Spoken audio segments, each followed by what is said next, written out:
Hi everyone, today we are going to discuss about the fertilization process.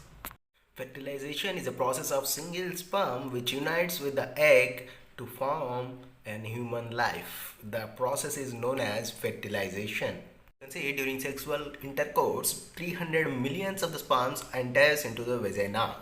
During this time, many of the sperms will die because of the acidic environment which is provided there. That is the acidic environment, they will die.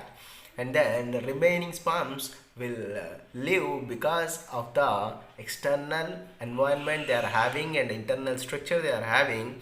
They resist that acidic environment.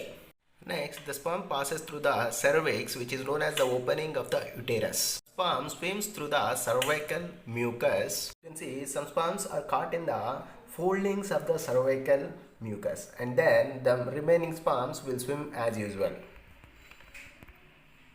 Inside the uterus, the muscular contractions are helpful for sperm to reach the egg. However, these are the resident cells of the woman.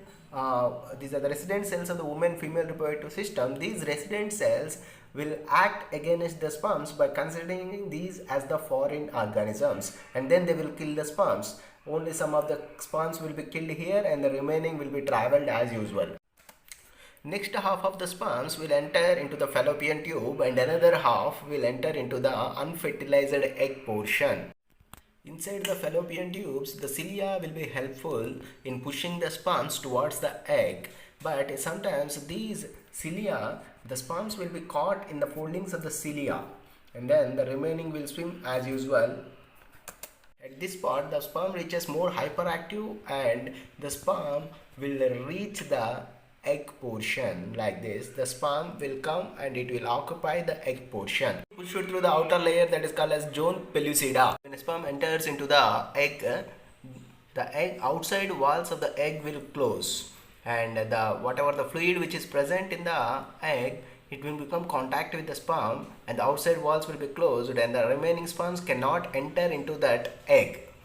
The outside sperms cannot enter into the egg as they are closed. Inside, the genetic material will be caught like this in a membrane, and then the male gamete and a female gamete with 23 chromosomes and 23 chromosomes will form, and this forms into a spindle of fibers. The genetic material is fusion to form a spindle of fibers, resulting in the female pronucleus and male pronucleus, which contains 23 chromosomes. The female will unite to form the fertilization process. It ends the fertilization process like this.